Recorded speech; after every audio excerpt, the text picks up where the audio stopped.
ரிஷபராசி அன்பர்களே, 2026 ஜூன் மாதம் எப்படி இருக்க போகுது? உங்கள் ராசியில் சூரிய பகவான் அமர்ந்திருக்கார். உங்கள் ராசிநாதனான சுக்கிரனோட தனாதிபதி இணைவு உள்ள ஒரு மாதம். லாபாதிபதி உச்ச பலம், திருமணஸ்தானாதிபதி ஆட்சி பலம். அப்போ என்ன? தன்னம்பிக்கைக்கு காரகிரகமான சூரியன் உங்கள் ராசியிலே உட்கார்ந்துருக்கு. தன்னம்பிக்கை பெருகும். சூரியனை போல இருப்பீங்க. ஸ்ட்ரைட் ஃபார்வர்டாக இருக்கக்கூடிய ஒரு மாதம். சூரியன் உங்கள் ராசியிலே இருக்கிறதுனால தந்தையின் மூலமாக அனுகூலம், ஆதாயம்ங்கிறது கண்டிப்பாக எதிர்பார்க்கலாம். அரசின் மூலமாக, அதிகாரம் மூலமாக, பெரிய மனிதர்களின் தொடர்புகளை கொடுக்கக்கூடிய ஒரு அற்புதமான ஒரு மாதம் அப்படின்னு எடுத்துக்கலாம். ஒரு மனிதனுக்கு தன்னம்பிக்கை முக்கியம். அந்த தன்னம்பிக்கை கிடைக்கும். சாதிக்கக்கூடிய உணர்வுகள் அப்படிங்கிறது அதிகமாக இருக்கும். எவ்வளவோ கஷ்டங்கள் இருந்தது, எல்லாம் பார்த்துட்டோம். இன்னென்ன, அதாவது ஒரு பாட்டு புலப்படும். ஒரு வழி, அதாவது ஒரு நேர் வழி அப்படிங்கிறது கண்டிப்பாக உண்டு. சாதிக்கக்கூடிய என்ன உணர்வுகளை அதிகமாக கொடுக்கக்கூடிய ஒரு மாதமாக இருக்கும். பொருளாதாரம் எப்படி சார் இருக்கும்? புதன் ஆட்சி பலம், தனாதிபதி, தனஸ்தானத்தின் அதிபதியாக இருக்கக்கூடிய புதன் பகவான் ஆட்சி பலம் ஸ்ட்ராங்காக இருக்குது. யாரோட? உங்கள் ராசிநாதனோட இணைவு. அப்போ உங்களுடைய முயற்சியால் கண்டிப்பாக பொருளாதார ஏற்றங்கள் உண்டு. நீங்கள் எந்த வேலை, தொழில், வியாபாரம் எதுவாக இருந்தாலும் இந்த மாதம் கூட, அதாவது போன மாதத்தை கம்பேர் பண்ணும்போது இந்த மாதம் ஒரு கொஞ்சமாவது அதிகமாக கிடைக்கக்கூடிய, வருமானம் பெருக்கக்கூடிய அமைப்பு இருக்கிறது. சேமிப்பை பற்றிய என்ன ஓட்டங்கள் உங்கள் மனசில் ஆழமாக பதியும்.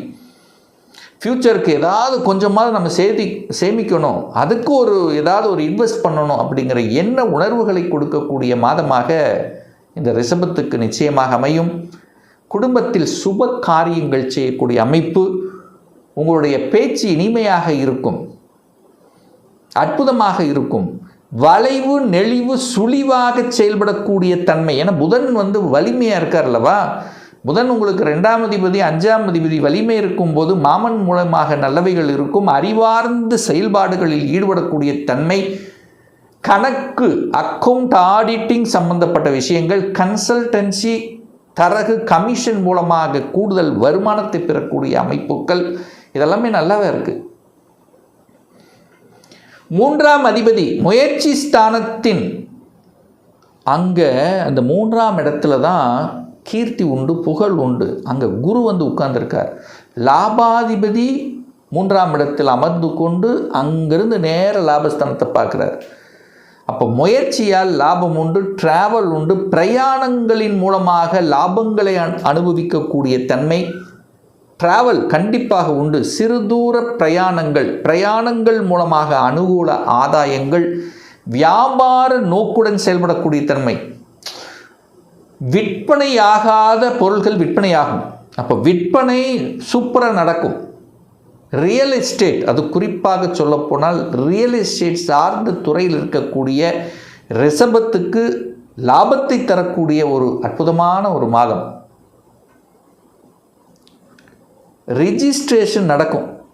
உங்கள் பேரில் சொத்துக்கள் ரிஜிஸ்டர் ஆகக்கூடிய அமைப்புங்கிறது தெளிவாக அமைது. இப்போ அந்த என்ன உணர்வு, ஏன்னா நீங்கள் போய் 3ஆம் இடத்துல உட்கார போகிறீங்க. ஒரு பத்திர பதிவுங்கிறது உண்டு. அங்கே குரு உண்டு. பெரிய மனிதர்களின் தொடர்பு ஏற்படுத்தும். கடவுளுடைய அனுகிரகம் உண்டு. அப்போது நல்ல விஷயங்கள், நல்ல செய்திகளை கொடுக்கக்கூடிய அமைப்புங்கிறது உங்கள் மனதுக்கு இனிமையாக தரக்கூடிய அமைப்பு இந்த மாதம் நல்லபடியாக அமைகிறது ரிஷபத்துக்கு. 5ஆம் அதிபதி பூர்வ புண்ணியஸ்தானத்தின் அதிபதி, பஞ்சமஸ்தானத்தின் அதிபதி, காதல் ஸ்தானத்தின் அதிபதியாக இருக்கக்கூடிய புதன் பகவான் ஆட்சி பலம். அப்போ புதன் சூப்பராக இருக்குது. நிறைய பேருக்கு குழந்தை பாக்கியம் கிட்டும். குழந்தைகளால் மகிழ்ச்சி, சந்தோஷத்தை கொடுக்கக்கூடிய அமைப்பு. குழந்தைகள் ஆசைப்பட்ட கோர்ஸ், படிப்பு கிடைப்பதற்கான வாய்ப்புகள் அப்படியே அழகாக அற்புதமாக இருக்குது. ஏன்னா 2ஆம் அதிபதி நல்லா இருக்குது.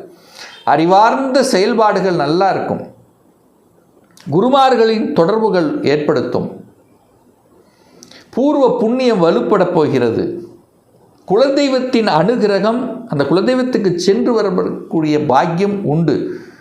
குலதெய்வத்தை கொண்டு சென்று வழிபட்டு வந்தால் உங்கள் காரியங்கள் சக்சஸ் கொடுக்கும். அதில் எந்த மாற்று கருத்தும் இல்லை.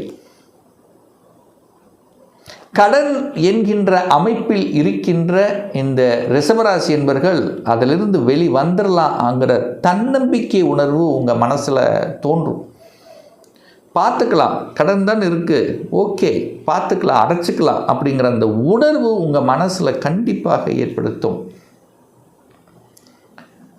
திருமணம், சுப காரியங்கள் தங்கு தடையில்லாமல் நடக்கக்கூடிய ஒரு மாதமாக அமையும். ஏன்னா குரு லாபாதிபதி உச்சமாக அமர்ந்து கொண்டு 5ஆம் பார்வையாக 7ஆம் இடத்தை பார்க்குறார். அப்போது நிறைய வலிகளை கொடுத்து, நிறைய வேதனைகளை கொடுத்து, திருமணம் நடக்கலை, திருமணம் தடைபட்டு கொண்டே இருக்கிறது என்று வருத்தப்பட்டு கொண்டிருக்கக்கூடிய அத்தனை ரிஷபத்துக்கும் இனி திருமண தடை என்பது இல்லை. திருமணம் டக்குன்னு நடக்கும். இந்த ஜூன் மாதம் இந்த குரு பெயர்ச்சிக்கு அப்புறம் 7ஆம் இடத்தை குரு பார்க்கறதுனால நிச்சயமாக திருமண வாய்ப்புகள் உங்களுக்கு கிடைக்கும். ஏற்கனவே திருமணம் பார்த்துட்டு போய் ஒரு ரிசல்ட் கொடுக்காமல் ஒரு 2-3 மாதங்கள் தள்ளி போயிருந்தவர்களுக்கெல்லாம் இனி அந்த தடையெல்லாம் விலகப் போகிறது. அப்போ திருமண பந்தத்துக்குள்ளே என்ட்ரி ஆவதற்குண்டான அமைப்புகளை இந்த ஜூன் மாதம் நிச்சயமாக ஏற்படுத்தும் இந்த ரிஷபராசி அன்பர்களுக்கு. குரு பகவான் 8க்குரியவன் ஆயிட்டே, ரிஷபத்துக்கு நல்லவன் இல்லையே, ஏதாவது கெடுதல் செய்யக்கூடியவன் தான் குரு பகவான். ஆனால் குரு இப்போ உச்சமாக இருக்கார். 8க்குரியவன் தனக்கு 8ல் போய் உட்கார்ந்துருக்கார். வலிக்கே வலி கொடுக்கக்கூடிய அமைப்பு. அப்போ எத்தனை வலி கொடுத்து கொண்டிருந்த விஷயங்கள் அதிலிருந்து விடுதலை பெறக்கூடிய அமைப்புகளை இப்போ நிச்சயமாக ரிஷபத்துக்கு உருவாக்கும். அந்த வலி கொடுத்து கொண்டிருந்த விஷயங்களை இப்போ அது அதிர்ஷ்டமாக மாறப்போகிறது. ஒரு இடத்தில் ஒரு வேலையை செய்யக்கூடிய இடத்துல ஒரு வலியை கொடுத்து கொண்டிருந்த உங்களுக்கு இப்போ அந்த இடமே உங்களுக்கு அதிர்ஷ்டமாக மாறப்போகிறது. திடீர் ப்ரமோஷன் கிடைக்கலாம், உயர் பதவிகள் அடையக்கூடிய அமைப்புகள். அதிர்ஷ்டம் 8ஆம் இடம் என்பது வலி வேதனையை சொல்லக்கூடிய ஒரு இடம் என்று சொன்னாலும் அதிர்ஷ்டத்தை குறிக்கக்கூடிய இடமும் அந்த 8ஆம் இடம்தான். அப்போ 8க்குரியவன் உச்சமாக இருக்கும்போது கண்டிப்பாக ஒரு அதிர்ஷ்டத்தை நீங்கள் அனுபவிக்கக்கூடிய அமைப்பு வந்துவிட்டது. அப்போ கிடைக்கல, போன மாதம் கிடைக்கல, அதுக்கு மாதம் கிடைக்கல, எனக்கு வர வேண்டிய ஒரு ப்ரமோஷன் கிடைக்கல. ஸோ இப்படியெல்லாம் சொல்லி கொண்டிருந்தவர்களுக்கெல்லாம் இந்த மாதம் ப்ரமோஷன் கிடைக்கக்கூடிய வாய்ப்புகள், சந்தர்ப்பங்கள் மிகுதியாக இருக்கிறது. சார் எப்படி சார் சொல்கிறீங்க? 10ஆம் அதிபதி யார்? சனி பகவான். உங்களுக்கு பாக்கியத்தை தரக்கூடியவர் யார்? சனி பகவான். அப்போ 9க்கும் 10க்குரியவன், பாக்கியத்தை கொடுக்கக்கூடியவன், தொழில் ஸ்தானத்தின் அதிபதியாக இருக்கக்கூடிய சனி பகவான் உங்களுக்கு யோகக்காரகன். அந்த யோகக்காரகன் லாபஸ்தானத்தில் அமர்ந்திருக்கிறார். அப்போ 11ஆம் இடத்தில் இருக்கக்கூடிய சனி பகவானை குரு பகவான் பார்க்கிறார். ஒரு நல்லவன் பார்க்கிறார். அப்போ பிரபஞ்சம் பார்த்து கொண்டிருக்கிறது. இந்த காலகட்டத்தில் டக்குன்னு ஒரு ப்ரமோஷன், டக்குன்னு ஒரு வளர்ச்சி, வேலை இல்லாதவர்களுக்கு வேலை கிடைச்சிடும். அப்போ முன்னேற்றத்தை கொடுக்கக்கூடிய அமைப்புங்கிறது உண்டு, யோகத்தை செயல்படக்கூடிய அமைப்புங்கிறது உண்டு. ஏன்னா இந்த சனி குரு காம்பினேஷன் வந்தாலே பொருளாதார மேம்பாடு, அடுத்த வளர்ச்சி, தொழில் வளர்ச்சி, வேலை வளர்ச்சி கண்டிப்பாக உண்டு. ஏன்னா காலச்சக்கரத்தின் 9ஆம் அதிபதியான குரு பகவான், 10ஆம் அதிபதியான சனி, அந்த 2 கனெக்ட் ஆகுது. அந்த 2 கனெக்ட் ஆகும்போதே தொழில் ரீதியில், வேலை ரீதியில், உத்தியோக ரீதியில், வியாபார ரீதியில் இருந்து வந்த சங்கடங்கள் விலகப் போகிறது, நல்லவைகள் நடக்க ஆரம்பிக்கிறது அப்படிங்கிறத இந்த இடத்துல நம்ம ஸ்ட்ராங்காக சொல்லலாம். அதுவும் செவ்வாய் வலுப்பெறுகிறது. அப்போ இடம், நிலம், வீடு, வண்டி, வாகனம் இதெல்லாம் வாங்குவதற்கு எந்த தடையும் இல்லை இந்த ரிஷபராசி அன்பர்களுக்கு. அதுவும் கிருத்திகை நட்சத்திரத்தில் பிறந்த ரிஷபராசி அன்பர்களுக்கு இந்த மாதம் பாருங்கள், ஒரு சாதிக்கக்கூடிய ஒரு மாதமாக இருக்கும். ஒரு தன்னம்பிக்கை கொடுக்கும். அரசின் மூலமாக அனுகூலம், ஆதாயம், அரசு வழி, அரசு சார்ந்த விஷயத்தில், அரசு எக்ஸாம் சம்பந்தப்பட்ட விஷயத்தில் நல்ல செய்திகளை கொடுக்கக்கூடிய ஒரு மாதமாக இந்த கிருத்திகை நட்சத்திரத்தில் பிறந்தவர்களுக்கு இருக்கும். அப்போ உங்களுடைய வழிபாடு எப்படின்னா, சிவன் கோயிலில் ஞாயிற்றுக்கிழமை தோறும் ஒரு அரசு வேலை கிடைக்கணும், அரசாங்க என்ட்ரி ஆகும்னா ஞாயிற்றுக்கிழமை தோறும் சிவன் கோயில் இருக்கக்கூடிய ஈஸ்வர பகவானை வழிபடு வருவது இந்த மாதம் சிறப்பை ஏற்படுத்தி கொடுக்கும். ரோகிணி நட்சத்திரத்தில் பிறந்த ரிஷபராசி அன்பர்களுக்கு பார்த்தீங்கன்னா, தாயின் மூலமாக நல்லவைகள் நடக்க காத்து கொண்டிருக்கிறது. முயற்சிகள் பலிதமாக போகிறது. தொட்டது துளங்கக்கூடிய அமைப்பு, மனரீதியில் இருந்து வந்த சங்கடங்கள் விலகக்கூடிய அமைப்புங்கிறது இந்த மாதம் உண்டு. ஒரு நல்ல பரிகாரம் அப்படின்னா, உணவு தானங்களை நீங்கள் கொடுக்க மனதில் இருந்து வந்த சங்கடங்கள், மனக்குழப்பங்கள் கண்டிப்பாக நீங்கும். இந்த ரோகிணி நட்சத்திரத்தில் பிறந்தவர்கள். மிருகசீரிஷ நட்சத்திரத்தில் பிறந்த இந்த ரிஷபராசி என்பவர்களுக்கு இந்த ஜூன் மாதம் எப்படி இருக்குன்னா, வீடு வாங்க போகிறீங்க. வீடு, வண்டி, வாகனம், அசையும் சொத்துக்கள் சார்ந்த விஷயத்தில் நன்மைகள் நடக்கக்கூடிய ஒரு மாதமாக அமையும். சகோதர வகையில் இருந்து வந்த சங்கடங்கள் விலகக்கூடிய அமைப்புகளும், திருமணம் சார்ந்த சுப காரியங்கள் நடக்கக்கூடிய அமைப்புகளும் இந்த மிருகசீரிஷ நட்சத்திர பிறந்தவர்களுக்கு கண்டிப்பாக உண்டு. நீங்கள் இந்த திருமணம் நடக்கணும், இல்லை கூட்டாளிகளால் பிரச்சனை, ஸோ இந்த மாதிரி இருக்கிறவங்கெல்லாம் முருகப்பெருமானை சென்று வழிபடுவது இந்த மாதம் அனைத்து விதத்திலும் நன்மைகளை ஏற்படுத்தி கொடுக்கும். இன்னும் ஒரு துல்லிய பலன் உங்களை பற்றி தெரிஞ்சுக்கணும்.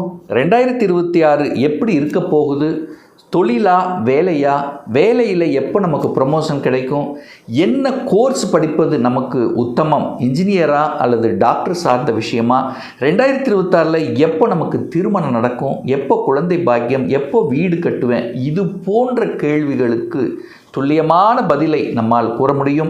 ஒரு பர்சனல் கன்சல்டேஷன் எடுத்துக்கணும், ஒரு சுய ஜாதகம் பார்க்கணும் என்று விருப்பப்படக்கூடிய அன்பர்கள் டிஸ்பிளே தெரியக்கூடிய நம்பருக்கு வாட்ஸ்அப் மூலமாகவோ ஃபோன் கால் மூலமாகவோ தொடர்பு கொண்டு நேரடியாகவோ அல்லது ஆன்லைன் மூலமாகவோ அப்பாயின்மெண்ட் பெற்றுக்கொள்ளலாம்.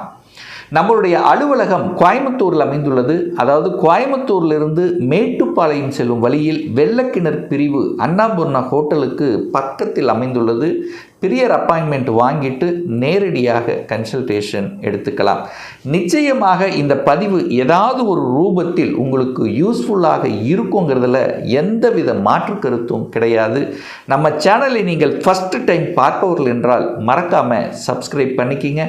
பக்கத்தில் இருக்கக்கூடிய பெல் பட்டன் மற்றும் ஆல் நோட்டிஃபிகேஷனை கிளிக் பண்ணும்போது நான் போடக்கூடிய அடுத்தடுத்த பதிவுகள் உங்களுடைய நோட்டிஃபிகேஷனில் வந்து சேரும். மீண்டும் ஒரு நல்ல பதிவில் உங்களை சந்திக்கும் வரை உங்களிடமிருந்து விடைபெறுவது உங்கள் அஸ்ட்ராலஜர் டாக்டர் சதீஷ்.